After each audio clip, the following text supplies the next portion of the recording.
Welcome everybody. Bienvenue sur le podcast, bienvenue sur la chaîne YouTube si vous nous regardez sur YouTube, le coach sportif indépendant, nouvel épisode.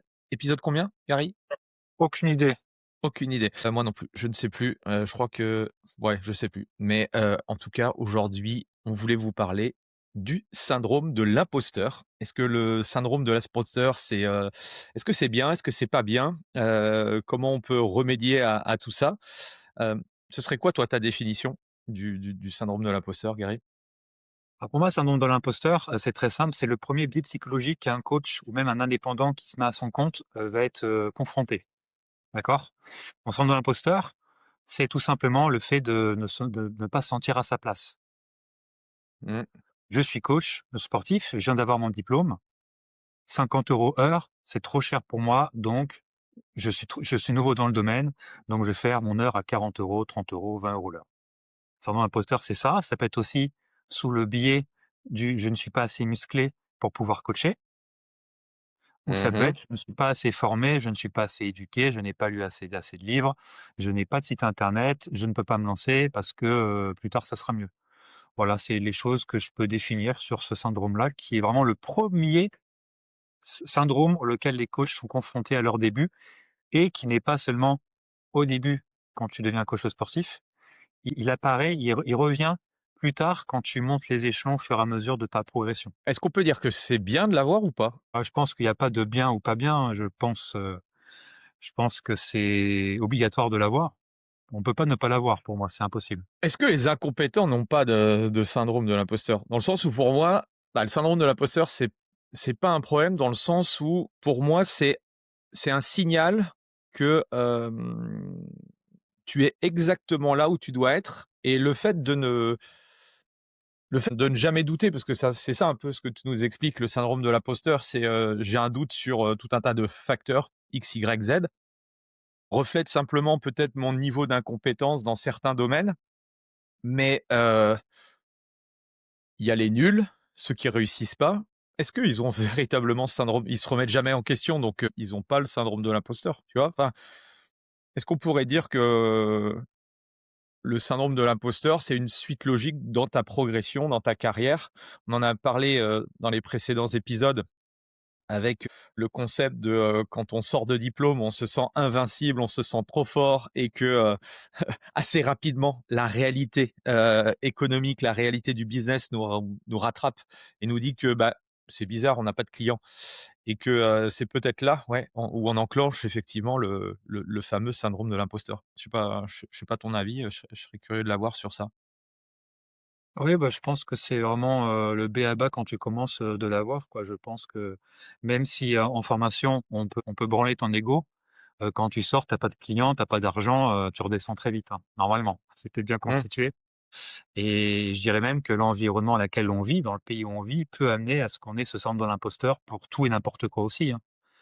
Là, on parle de coaching, sportif parce que on est dans un podcast coach sportif indépendant, mais ça s'attelle à d'autres facteurs et à d'autres secteurs de notre vie. Ouais et je pense que le syndrome de l'imposteur, enfin moi, je prends mon cas personnel, quelles que soient les différentes, je suis un imposteur. Non, mais à chaque fois, en fait, que tu passes un niveau dans ton business ou dans n'importe quel type je pense de choses dans la vie, bah, en fait, tu arrives à ton niveau. C'est le principe un peu de Peter, je sais pas si tu as lu ce petit bouquin qui expliquait, en fait, la finalité qu'à un moment donné, bah, tu évolues jusqu'à un moment donné, ton niveau d'incompétence, quoi, tu vois? Et je pense que je me souviens plus très bien du livre, mais la philosophie, c'est genre quand tu es bon technicien, après tu manages, du coup, les gens en dessous de toi. Genre, par exemple, bah, c'est ce qui m'est arrivé, tu es un bon coach ou tu es un bon instructeur fitness, j'étais bon dans les cours, les Smills et cetera. Je travaillais avec les Smills, donc voilà. En fait, je suis devenu manager de mon équipe.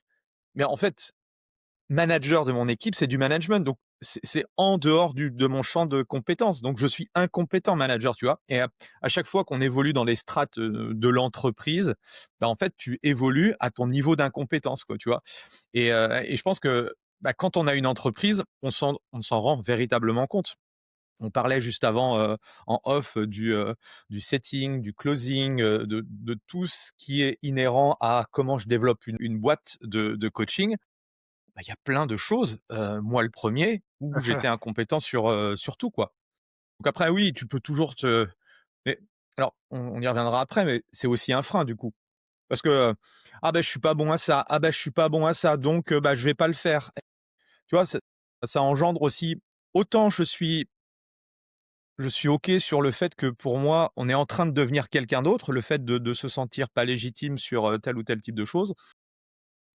Il faut arrêter de mettre la responsabilité une nouvelle fois sur le truc, sur les autres, sur la compétence, mais chercher du coup des solutions. Aujourd'hui, c'est très facile, là on est en fin 2025 pour ceux qui écouteront l'épisode. Tu peux tout apprendre. Tu es nul en vente, tu vas faire une formation, tu fais un accompagnement sur un mec qui est bon en vente et en 3 à 6 mois, tu as déjà beaucoup plus de compétences, tu vois? C'est hyper simple, tu vois? Ouais, Non? Non, c'est une c'est quoi? certitude. Non, non, c'est une certitude, le chemin le plus court, c'est justement d'avoir un mentor, quelqu'un qui est déjà passé par là, pour pouvoir déjà savoir que ça existe. Donc si vous êtes sur le podcast, que vous avez cliqué, c'est que pour vous, bah, vous êtes peut-être dedans, vous avez été dedans. Donc n'hésitez pas à commenter d'ailleurs, un poster ou quelque chose, en tout cas mettre votre, avis et comment ça s'est passé vous, le fait de le passer ou est-ce que vous êtes en cours de le passer, ce syndrome de l'imposteur? Parce que ça change, irrémédiablement absolument tout, dans sa carrière. C'est une première étape, obligatoire, nécessaire même, pour pouvoir, réussir dans le coaching et moi, par exemple, sur la syndrome de l'imposteur, quand j'ai commencé le coaching, je pensais pas qu'on pouvait gagner plus de 2 000 € dans le coaching. Ouais, ça a pas trop évolué, hein, la mentalité aujourd'hui. On en avait parlé aussi dans un épisode où, Je pensais vraiment que 2 000 €, beau gosse, tu vois? Beau gosse. Hem, on m'a dit: «Ah bah tiens, il y a des coachs là-bas, là, dans une autre ville à Bordeaux, là, ils ont fait 6 000 le mois dernier». «Ah, on peut faire? Donc c'est possible?» Enregistré dans ma tête, je fais: «Allez, c'est parti». Bah, en coaching, mon PR, ça a été 6 500 € par mois, quand je ouais, faisais mais que du regarde aujourd'hui, il y a suffisamment de on peut faire plus, publicité, quoi. de coachs, des personnes comme nous, qui disons Ouais, que tout c'est à fait. possible, 5 000, 10 000. C'est pas pour ça quand j'ai les coachs au téléphone ou que je rencontre des coachs, pour eux, c'est impossible, c'est stratosphérique, ça Hein, hein. n'existe pas, tu vois? Donc Intéressant. toi, tu es à part, mais je pense que la grande majorité, ils en sont et c'est ça que j'arrive pas encore à craquer le code, c'est que, ouais, comment tu leur fais prendre conscience que, s'il y en a un qui arrive, même s'il y en a que un, tu vois? Même si c'est une anomalie, le fait que quelqu'un ait réussi, ça veut dire qu'il y en a un deuxième, un troisième qui peut, tu vois?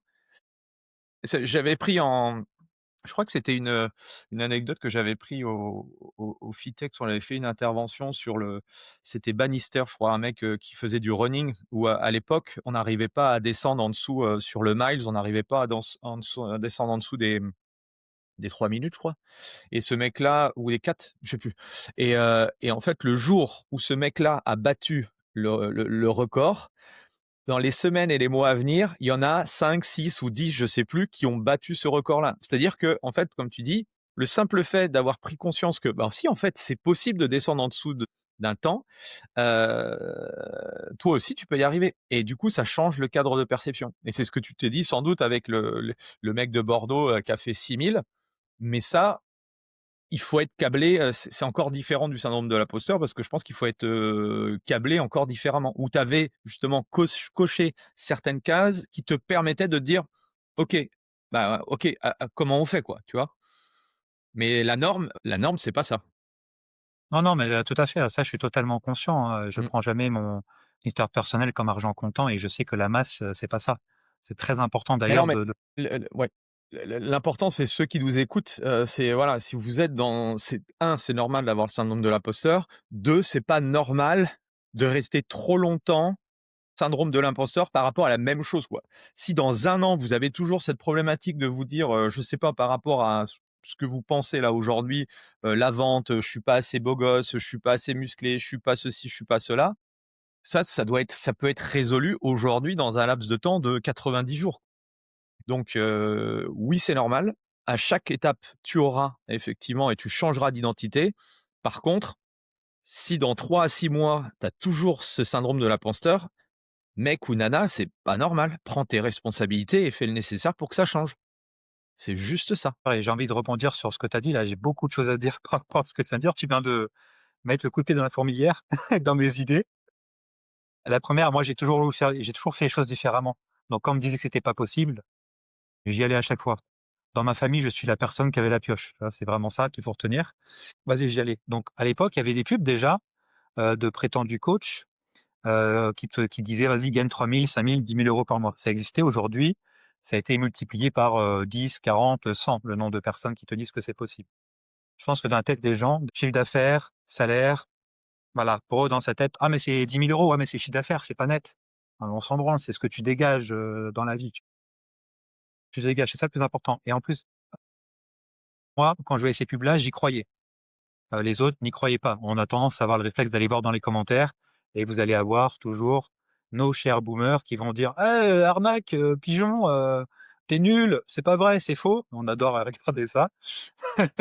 Andy, il est victime de coach boomer dans tous ses pubs, C'est pour Facebook. ça que je ne regarde pas mes pubs et c'est toi qui me dis, Exactement c'est violent les réponses que tu reçois». et même moi franchement, c quand j'ai le commentaire d'Andy, c'est comme moi si j'étais visé et j'ai envie de tous les insulter, ça me touche encore plus, qu'Andy, tu vois? C'est phénoménal. Je sais que voilà. Donc déjà, faut y croire à ces pubs-là, gagner 3, 5, 10 000. Déjà, faut y croire. Donc déjà, la majorité n'y croit pas. Pourquoi?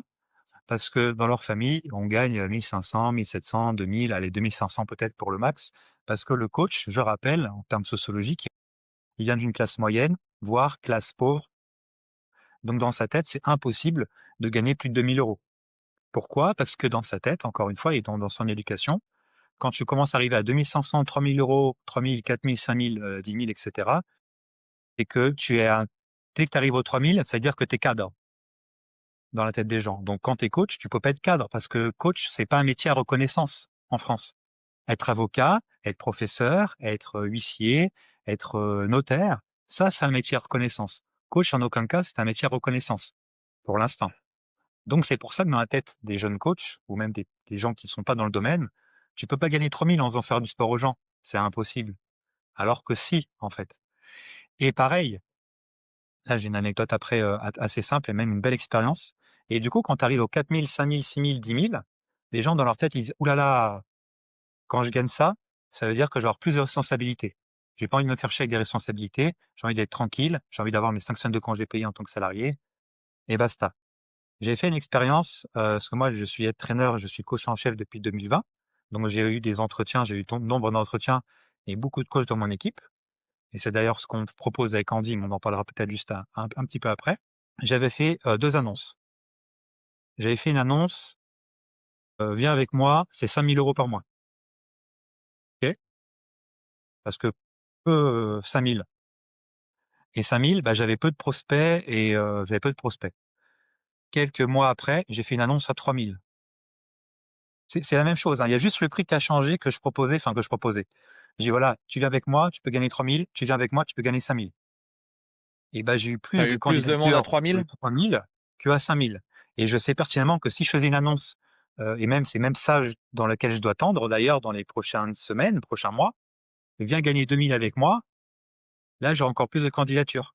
Donc le syndrome de l'imposteur, il peut être aussi concrètement, heu, dans ce sens-là et être, verbalisé, actionné comme ça. C'est dingue, hein? Est-ce qu'à 2 000, tu attires pas les mauvaises personnes?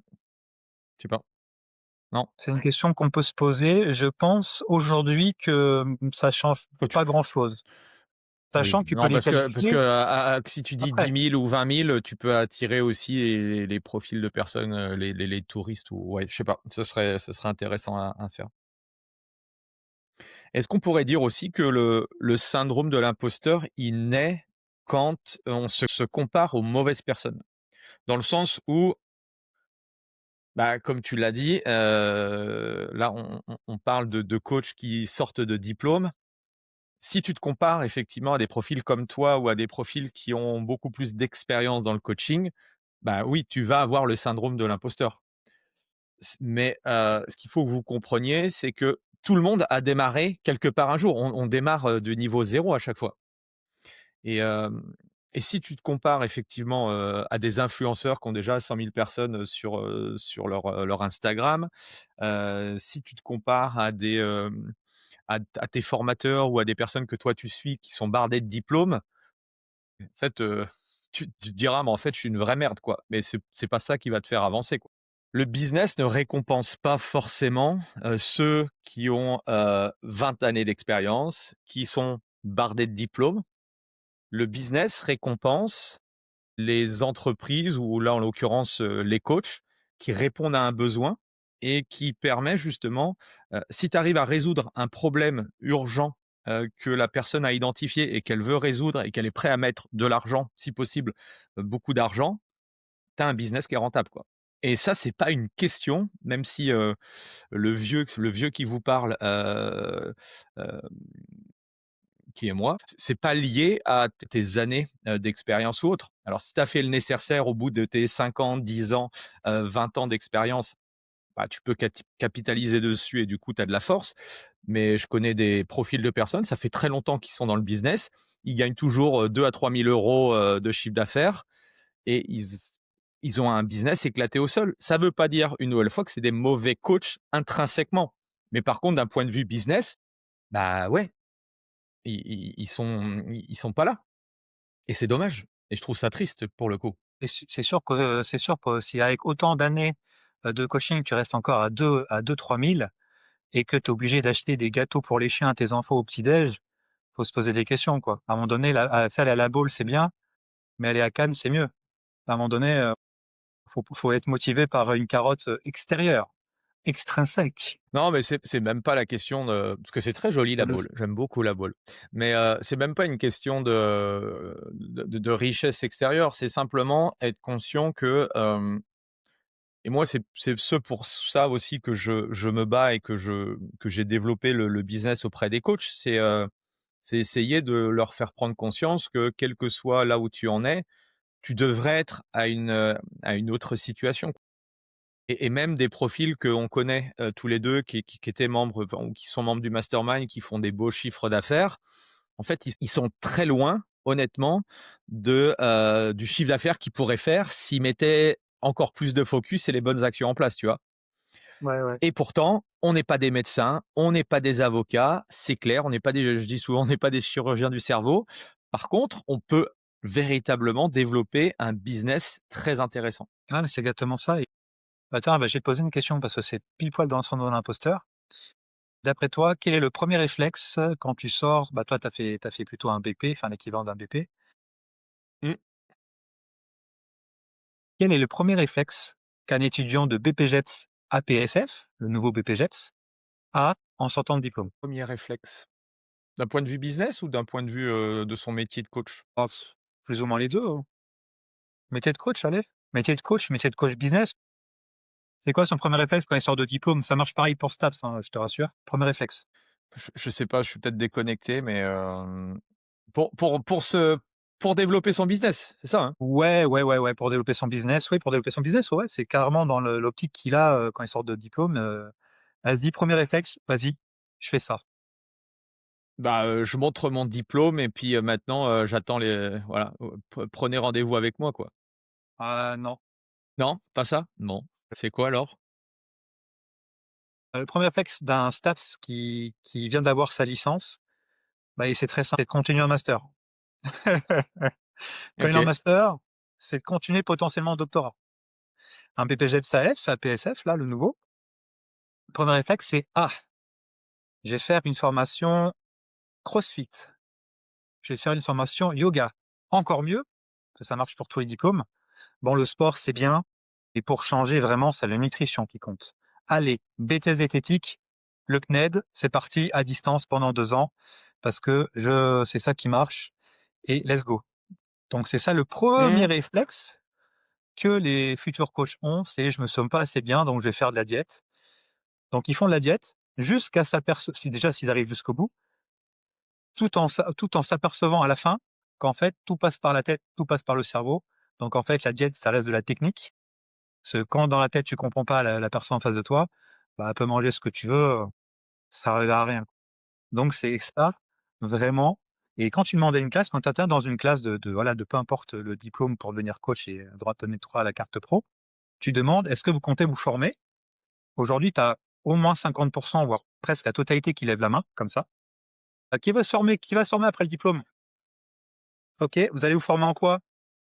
Nutrition, pilates, yoga, crossfit, peut-être rehab, tu vois? On va dire c'est plutôt ça qui est dit et du coup en business, en entrepreneuriat,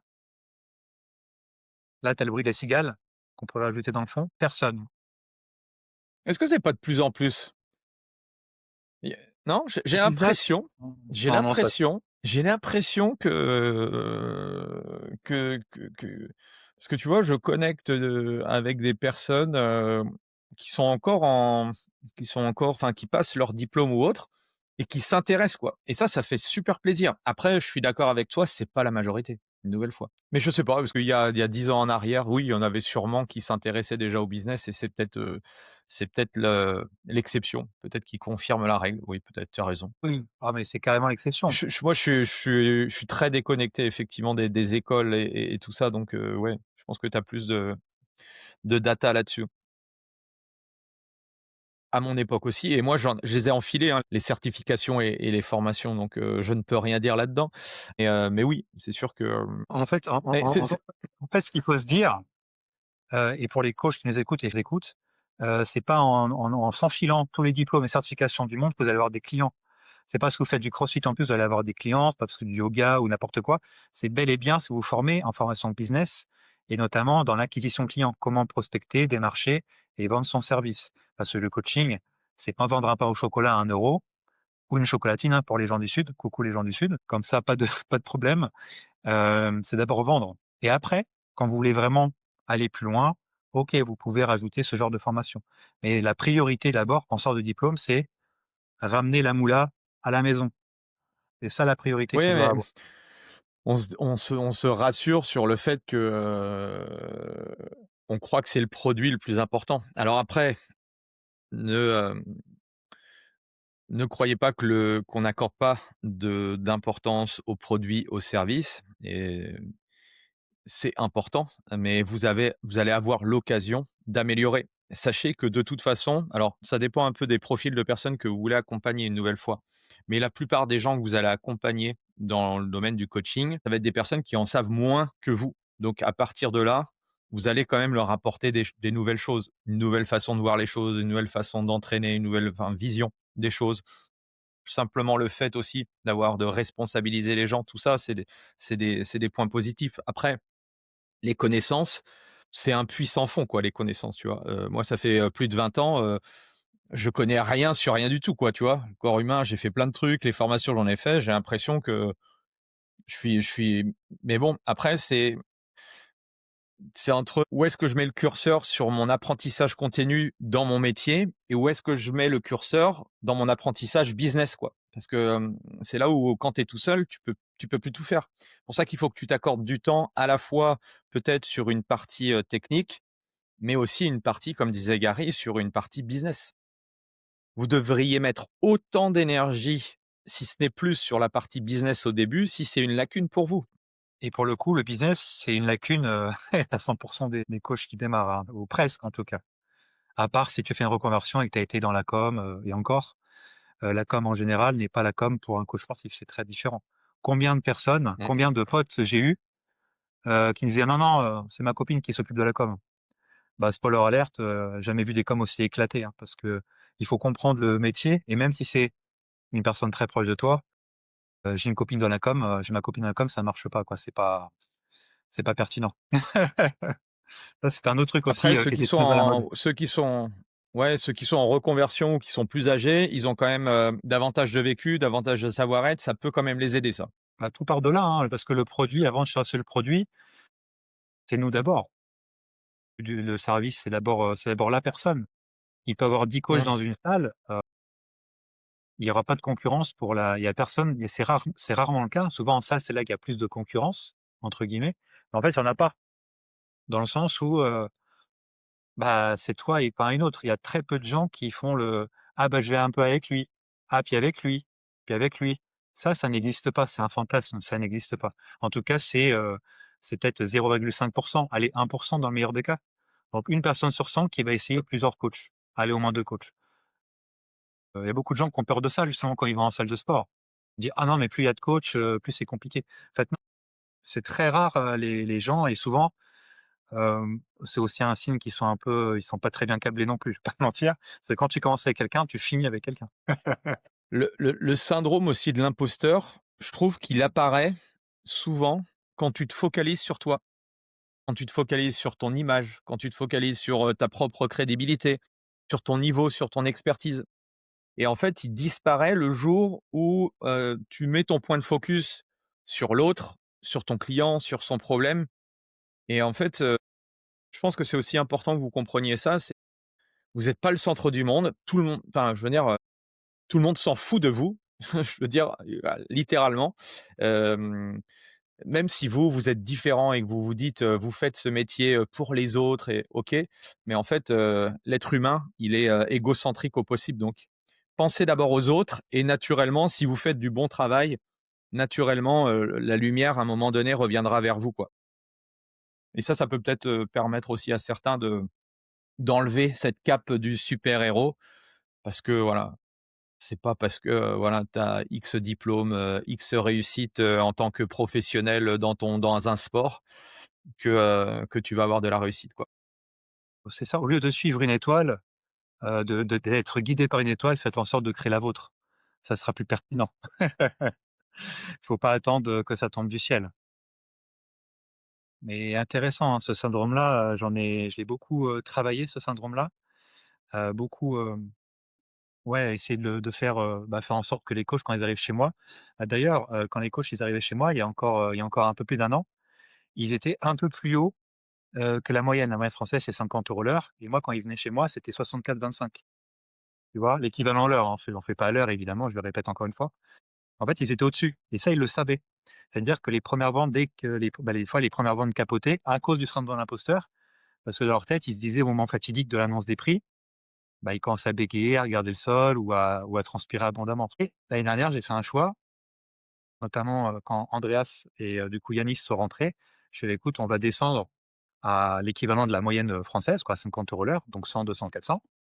Et en fait, les premières ventes se font plus facilement et la confiance monte et ça enchaîne. Alors qu'avant, je pouvais perdre des coachs débutants parce qu'ils rataient leur première, deuxième, troisième, quatrième vente peut-être et du coup, ils se disaient: «Oh là là, non, non, attends, je me suis fait avoir, ça marche pas et nanani nanana» et le fait que j'ai fait ce move-là très simple, ça change la donne, complètement et les coachs, ils veulent aller au niveau 2, puis niveau 3, niveau 4, niveau 5. Donc ça fait, Mmh.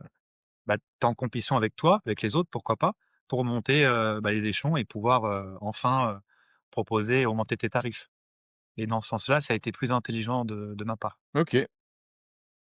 Si on devait, resynthétiser tout ce qu'on vient de dire, qu'est-ce qu'on pourrait dire? Que c'est Bah, que normal d'avoir le oui, syndrome de l'imposteur? c'est normal, il faut l'accepter, il faut le faire rentrer chez soi, dans son corps, dans son âme, pour pouvoir après le balancer et surtout travailler quoi et surtout avoir des personnes qui sont déjà passées par là, parce que ça rassure déjà, et puis, s'activer, faire, justement quand tu avances dans la vie, plus c'est douloureux, de faire une action, plus c'est là où laquelle il faut si tu as mal au cœur ou que tu rentres dans la tu penses H24 à quelque chose, c'est que c'est bon, c'est douloureux, donc c'est là qu'il faut aller sprinter dans la douleur. Yes. Donc c'est OK, syndrome de l'imposteur. Même moi aujourd'hui, j'en suis, j'ai des blocages et donc du coup, le fait d'en prendre conscience, ça me permet de travailler là-dessus et par rapport au syndrome que vous avez, quel type de professionnel ou quel type de choses j'ai besoin pour dépasser ce blocage et puis, une fois que vous l'avez passé, de toute façon, vous attendez le prochain, blocage et vous allez justement, progresser à la fois, professionnellement et puis, personnellement vers une meilleure version de vous-même, quoi. Est-ce qu'on parlerait pas juste, pour terminer là, qu'est-ce qu'on peut apporter justement à des coachs qui sortiraient de formation? On a mis en place, quelque chose, avec Gary. Je pense que ça pourrait être intéressant de ceux qui, ça leur parle. Qu'est-ce que tu pourrais leur dire par rapport à Leader? Qu'est-ce qu'on a mis en place et où est-ce qu'ils peuvent nous contacter? Écoute, avec, tous les 2, on a créé Leader, donc c'est une entreprise qui permet qui recrute, forme et accompagne des coachs sportifs indépendants dans toute la France, qui permet de les intégrer dans un club, de fitness. et les accompagner pour pouvoir développer leur clientèle, donc leur chiffre d'affaires et vivre à 100 de leur passion. Pour nous contacter, c'est très simple. On a un super site internet, un funnel, hein, comme vous avancerez, vous comprendrez. C'est en description, c'est le premier lien et on a aussi un groupe WhatsApp pour échanger aussi. Donc, on a tout créé expressément pour vous qui, vous êtes là dans la 1re heure, hein, pour le coup, parce que le podcast, est lancé récemment. Donc ça permet, bah, de vous faire vivre à 100 du coaching sportif, à 100 de ne pas avoir de job alimentaire à côté et d'atteindre assez vite les 3 000 € par mois qui pour nous, est le premier palier, quand on est coach sportif indépendant. C'est bien ou tu peux rajouter un truc? Parfait. Ouais, ouais, parfait, parfait, top. Donc, si vous avez envie d'accélérer votre, carrière et surtout, on insiste, c'est vivre à 100 de votre activité. On n'ira pas chercher, en tout cas, c'est pas le 1er step à faire, si vous démarrez de zéro. C'est effectivement travailler les fondations et commencer à avoir une certaine, sécurité financière. Donc le palier effectivement des 3 000 4 000 est intéressant. Donc si vous voulez accélérer ça, on peut vous expliquer. On l'a fait nous personnellement et puis, on a accompagné pas mal de personnes dans cette direction-là.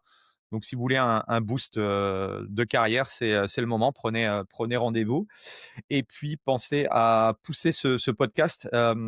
Tous ceux qui écoutent là, qui ont écouté jusqu'à la fin, prenez le lien du podcast sur Spotify, Apple Podcast ou, sur la chaîne YouTube et puis envoyez-le à un de vos amis coach, pour lui faire découvrir. Ce serait super sympa et c'est le meilleur moyen de pouvoir nous aider, par rapport à ça. Merci, à tous, merci Gary et puis, bah, on se retrouve nous la semaine prochaine pour un nouveau sujet, passionnant. Allez, salut, salut, salut.